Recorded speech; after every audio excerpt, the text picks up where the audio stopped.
Want to know, have you ever seen the rain? When NFT season pops off, when crypto pops off, when abstract streaming pops off, when the stream works, Twitch requires additional permissions. Okay, that's not what I'm looking for. I can't respond to you in the chat. That's okay. We got the abstract stream live. Hell yeah. All right, let's get into things. So I bought the Forgotten Runes Wizard's Cult comic books. And the problem with this, right? You think, all right, isn't that good? And, you got a comic that's you bought it. Is the idea true? But now I don't know if I should read it. It's just like, is this collector's edition?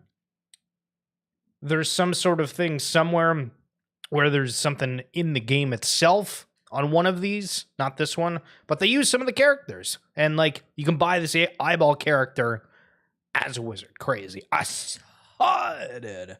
Tell you what's going on. Have you decided what you're going to call your AI agent? That's what we have to decide. We're literally on that train of thought. Justin, Microsoft CEO, says AI now writes almost 30% of all new code at the company. Oh, I know. Listen, you got to take a deep breath. Every day we're bringing up this AI thing. I use AI. I think a lot of people do. I reiterate the same shit. And if you watch the show a lot, I apologize. Like, man, say something different. But this is happening. So I had the argument with somebody the other day. Gotta get Juice on the line. And when I was listening to one of the Think Agent podcasts, which is like a decentralized agent, they sold NFTs for it. We'll see exactly what it looks like. But I mean, Prompt, they have like a grayed out area that's your agent, as an example, for anybody that's familiar with Prompt and Parallel. I'm calling her Truicon. I don't know why I wanted to call that Trekkin, but I know that it's TrueCon. Where the hell is TrueCon, by the way? What a fish. AI agents. What's going to happen? What's going to be this merge between crypto and that? In the podcast, they mentioned that you can do something, right? There's going to be people that are a part of this that design an agent because they're an expert and they know how this works. So they're going to work with like this agent that's just going to do stuff for you. And then you can charge other people for it. And so if you want that agent to do something for you, you can pay them a little bit of whatever. I'm like, okay, so is this subscription services? Is this like Fiverr for anything, but it's agent-er? That's a good one. We got to copyright that. But that's huge, 30%. Let's keep on that topic. Prediction, homeschooling will take off massively with the rise of AI tutors. That's kind of an interesting thing. What is this live about? Yo, Dylan M., what's going on? Not about crypto. See, we're trying to do a little bit of reverse psychology. World's largest car company, Toyota, has just reached an agreement with Waymo to explore collaboration to accelerate the development of self-driving technology. Okay. So then we get into some of the AI crypto. Still bullish on Prompt, by the way, says Bo, who's the head of security for like Abstract, Pudgy Penguins, all that stuff. Very notable individual. When you onboard friends who have never used crypto, just tell them to prompt what they want to buy. Tell them it's like Grok or ChatGPT. They'll be shocked at how easy it is. I mean, I'm trying to think of somebody that's brand new into crypto and just being like, go buy $10 of token. And maybe people would just do that and they want to get into a little bit of everything. Maybe the fact of like doing your own research doesn't matter, but can you ask this AI, apart from,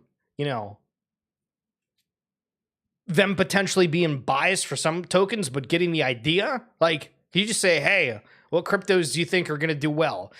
What's the trending narrative right now? Okay, maybe that's a question that would be good, but is that exclusive to what an AI crypto agent would need to do? These are the questions. Yo, crypto party. Good morning. Good morning. How are we? I'm telling you, hi, buy something that goes up, please. That's exactly what I'm talking about. That's exactly what I'm talking about.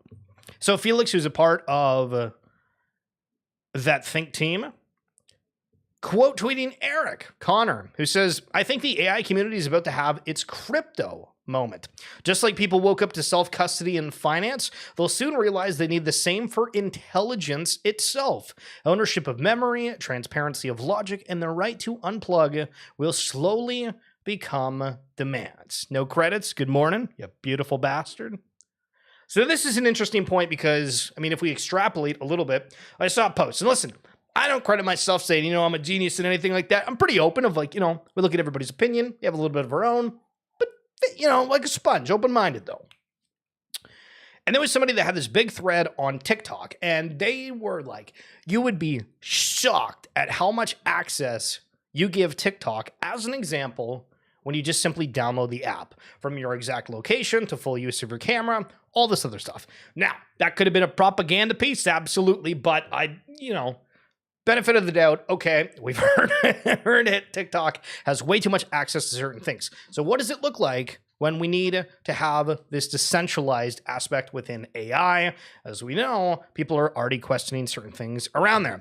All right, if you're in Futureverse, pay attention. When talking about auto blockchain, we've interviewed people about auto blockchain. Mr. Jeff, twice. Listen, they're voting to end the plug burn. So you're going to be familiar with how their sends burn for root, how Asto's going for think. It's the same thing over in this, and the token is called a plug.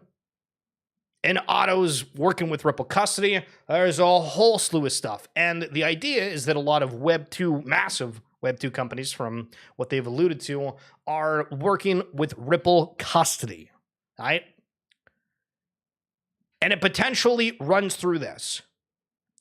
So potential last chance until it's like full unlock. This is that stuff of like finding a diamond in the rough, potentially, of like nobody knows about it except some weird Canadian guy that keeps talking about it occasionally. Very few people have paid attention to it. So just an FYI, they're voting. The government proposal for that is now live. What do you think of Wait, hold on. Tau? Okay, I'm going to be 100. I'm going to keep it absolutely 100. I have seen that shit all over my timeline. I have no idea what it is. That's tough. That's a tough thing to admit. But I've seen it all over my timeline, and I have no idea what it is. So I would love to learn a little bit if you want to share Crypto Party. Okay, so NFT Bro posted this thing about Wilder World, and they were seeing government proposals, right? We just looked at the one for Auto, now Wilder World, which just dropped their metaverse paper as well. Well, as expected, all the Wild holders are voting to remove all rewards that were supposed to be distributed for the Odyssey program. So, I guess they said that they were going to have $5 million worth of the Wild token for people that are being a part and highlighting the collections, what's going on, since August of last year. And now they're not going to do anything for it. So, like, I mean, okay, I guess we can make the arguments of, like, all right, what kind of people put out different videos trying to work for this reward? And based off the comments and whatnot, it seems that just, like, the token itself came out at not a good price, and it wasn't sustainable, so they don't want to put $5 million out there. Market cap at 56 mil. I mean, like, that's not awful, right? Like, there's there's worse situations to be in. You're a top 500 coin, but what's the problem with it going down so low? I mean, it came out at 56 cents and it's down at 14. I mean, respectfully, normally when you look at these things, it says like down 90% on the all. It's only down 82%, not terrible. Then if we go for the past year, down on the month, I mean, yeah, like 5 million still a lot, don't get me wrong. But that just feels kind of bad for everybody that was doing that before. And we are live over on Abstract. If anybody is wanting to watch, just type in Schiller, and hopefully that pops up. DAO, no worky, because people vote greedy.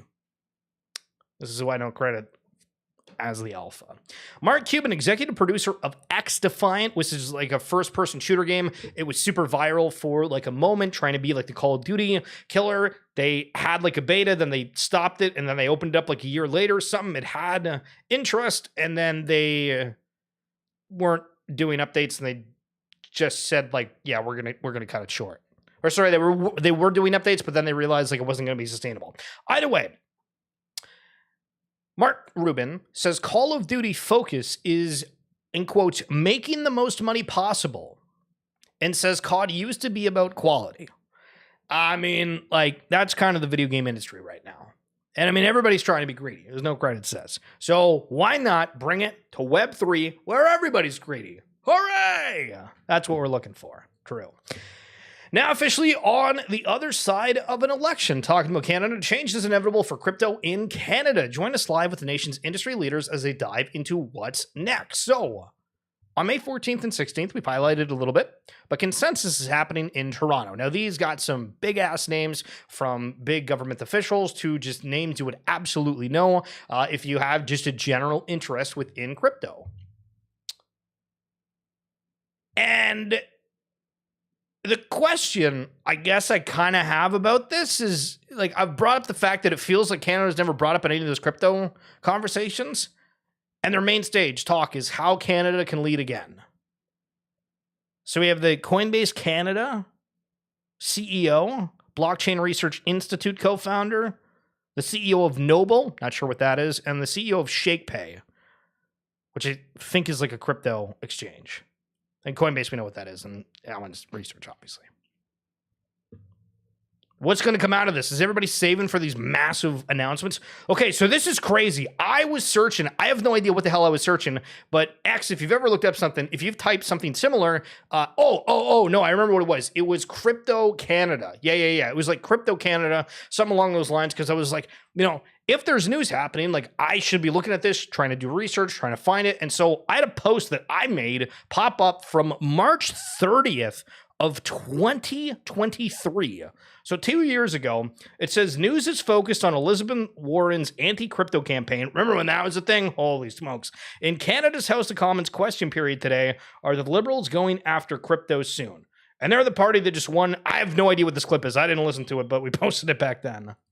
Notice he's not even contesting the facts now. The government is now admitting, after falsely stating for half a decade that Canadians will be better off with a carbon tax, they're admitting what their parliamentary budget officer reported, that on average, Newfoundlanders and Nova Scotians will pay approximately $1,500 in net additional costs above and beyond any phony rebate they get back. And worst of all, it hasn't even worked. They've missed every single emissions target. Why won't they ditch this tax plan and come up with a real... Okay, so at first I'm like, what the hell is going on here? This isn't about crypto, but I think they rebuttal them, trying to like disregard it by bringing up crypto. We'll see if I'm right. Climate plan. The Honorable Parliamentary Secretary. Thank you, Mr. Speaker. And something is not sinking in, Mr. Speaker. The climate rebate will put more money in people's pockets. He should look at page 5 of the original PBO report. 8 out of 10 families will be better off, Mr. Speaker. But you know, Mr. Speaker, what won't make families better off? Investing in cryptocurrency. Mr. Speaker, that is reckless economic advice by the leader of the opposition. I see him in the House here. Yo, how awful did that age? Oh my goodness, that is hysterical. So yeah, I mean, listen, for years, I mean, I've found video clips of streamers randomly bring it up. We have things from a bunch of Call of Duty ones, League of Legends streamers. I need to go back and find that, and maybe we'll do a thing of everybody mentioning. But it's weird because we continue to talk about like retail entering the space, and I mean, like, who's retail, right? Like, if you listen to most like youthful individuals that are out there making content that aren't even about crypto, they'll mention like being completely familiar with Bitcoin or meme coins or all the stuff under the sun. And so when we say retail, I don't know. I think there's actually a fair amount of people out here. WonderFi CEO. This is a big company that has a whole bunch of different Canadian exchanges, and I think beyond Canada, but they've kind of got a what do you call it when they kind of like, I don't know if monopoly is the right word, because I don't think that's the right word, but they're one of the biggest ones in Canada. A speaker at Consensus outlines the firm's Layer 2 ambitions, Australia expansion, there we go, regulatory hopes for Canada, that's interesting, and how volatility impacts the industry. So if we jump through this,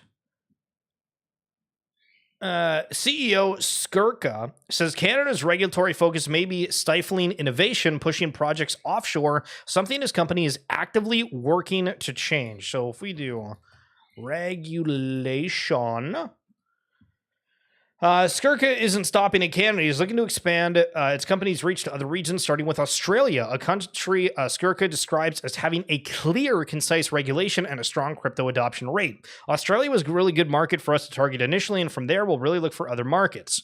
So this is, I mean, I haven't really heard of anything being super bad within Canada's like regulatory crypto regime, but this article sort of implies that they're saying Canada's stifling innovation. I don't know. That's interesting because, I mean, he's gotten a whole bunch of exchanges together, like bought them. Seems like they're working just fine, but maybe there's more to it. Built on Ethereum, by the way, new. The Bank of New York Corporation, a global financial service company, today announced the expansion of its digital asset platform with the launch of its digital asset data insights product, designed to securely and efficiently deliver both on and off-chain data across blockchain networks. The launch underscores BNY's ambition to serve as expanded fundamental role in the life cycle of tokenized assets. Do you like the word tokenized assets? I feel like we're just like using that for everything now. Is that like an acceptable terminology? With the BNY data on-chain capability, BNY will broadcast select fund accounting data to the Ethereum network. BlackRock will be the first client to leverage the product. BNY will broadcast fund accounting data to the Institutional Digital Liquidity Fund, the BIDL, or the fund to tokenize short-term U.S. Treasury fund. BNY currently acts as a fund administrator and custodian of the fund's assets. That's like a super freaking long way of saying, yeah, stuff still happening on Ethereum. There's a lot of talk of it just like being dead. Listen, I mean, I think everything that's like an altcoin right now is not looking the greatest, generally speaking, right? And Ethereum's definitely going to play a role, so I wouldn't doubt it. My opinion on the new IP-related blockchain is entirely dependent on if they give me a larger airdrop than the first IP-related blockchain. We haven't talked about this for a minute, but remember how we used to jar back and forth and say, oh, this, Ronin's saying that they're the gaming chain. IMX is saying they're the gaming chain. Anime Chain is saying they're the IP chain. Story Protocol is saying that they're the IP chain. See what happens here? Everybody sort of has a title, but it's mixed and mingles with other ones. What comes of it is food for thought. In 10 years, the idea that people once bought things in games that they couldn't sell will sound like a scam. True. Great take. 100% agree. Giving up on Reddit. The last 15 comics I attempted to post on Reddit were removed for various reasons. The bots on X can be annoying, but there is nothing more annoying than a mod on a power trip. So how does it work on this decentralization? And see, listen, altcoins, you're struggling a little bit. Bitcoin climbed the mountain. You guys coming, but getting flagged and removed. Do we care about decentralization? Is centralization good? These are the questions. Another failure within video games. Son of a gun! A Titanfall game has been canceled at EA and Respawn. Titanfall was such a good game. If you played one or two, I mean, the campaign modes, the multiplayer, I loved it. I think one of the greatest gaming titles of all time, maybe a hot take, was an extraction shooter, so that's a little bit different, like the Escape from Tarkov type of deal. 300 to 400 jobs at EA were eliminated today. Oh my goodness. What happened with Pixel Vault? All right. So that person's asking about this, but this is, genuinely something I have no idea what the hell is going on. So Bored Apes had a partnership with Reboot.gg, which is Pixel Vault's like kind of gambling chain that they're bringing to Ape Chain. And this was like a huge, exciting partnership. But now I don't know if like Battle Plan, the game that Pixel Vault has, is operational, and Wolf Game, there was like a huge falling out with that of some sort, and I don't think those games are operational either. So I think a lot of people in Web3 are having problems. Like I know whatever community you're in, you're probably like, oh my goodness, this hasn't happened. Or Yuga, where the hell's other side? Futureverse, when root rewards, true, but kind of a thing everywhere. Oh, this is tough. 9 hours ago, a suspicious transfer was made from a potential victim for 3,520 Bitcoin, or $33 million. Holy shit. Update. It's confirmed to be a social engineering theft from an elderly individual in the U.S. That is awful to hear, and always, we can keep reminding you. Remember, when something looks suspicious, just watch out. The Nova's with that. We got some fire in the house. The ApeCoin DAO is officially bankrupt or close to it. No credits. What do we say about the DAOs? No way, Jose. Holy smokes. In quotes, at $670,000, this proposal would spend roughly 11% of the $6 million currently remaining in the treasury, after accounting for what is already allocated to the other AIPs. So, I mean, I don't remember exactly how much was put into the ApeCoin DAO, But to think the amount that was originally dropped for mutants and Bored Apes during that 8-coin drop, and knowing that the DAO got like a hefty amount of it, and then it's down to 6 million. Remember, like, the token's taking a huge hit. It's at like 50 cents or something right now, so obviously that's a component of it, but like, that's tough. If you're thinking about putting up an AIP, and I would say don't waste your time, definitely sad to see, as it was once used a place where ambitious ideas used to get funded. So, as an example, the Bored Ape Gazette, which is like a magazine that just covers exclusively Bored Ape happenings, other side happenings. I think it's awesome. They got a grant where they got like a monthly, they submitted an AIP that got approved, and they are getting like X amount of 8-coin a month to do news, and it's awesome. Somebody's got like a full-time gig out of it, right? But there's a lot of stupid things that got approved, and that is the case in other DAOs as well. It is tough. And V-Friends earlier today, if you saw this and your first instinct was like, that seems weird, why would they do a token? Bing, bing, bing, bing, bing. Correct. The tweet said, V token is finally live. They had the contract address. Join the V Friends team as we unveil V, the official token of the power of the universe. Connection and collectibles. So, I mean, on like a side note, if V Friends ever were to do a token, do you think that they would do it on Solana? Or would they do it on ETH? Or somewhere completely different? That is more the bigger question. But if you were suspicious of that and you didn't click, good job. But if you're suspicious of things in general in the space, I say kudos to you, because everybody's feeling like they're getting frustrated with things. It's like this big pent-up ball of energy that people are negative about things. And like, if you go past a couple of streams, like, I mean, admittedly on here, we've been sort of negative about things. And I had a friend that was like, yo, you're very gloomy lately with your streams. And I'm like, that's fair. I don't necessarily try to be. I think they're still like somewhat interesting, but it does feel like it's not as optimistic. And that's because stupid stuff keeps happening. You're like, no way. But it's way. I wish I had an alt. So many things I want to say that I can't and won't under my own name. Deeply envious of my Anon amigos. So Adam Fern, CEO of Proof of Play and the product lead at Pirate Nation. Sorry, co-founder. Excuse me. And you just know this is about some deal, some kind of other business within the space that things just went completely south, 100%. Ripple is said to have offered to buy stablecoin rival Circle. Ripple offered $4 billion to $5 billion for Circle. And Circle is said to have rejected Ripple bid as too low.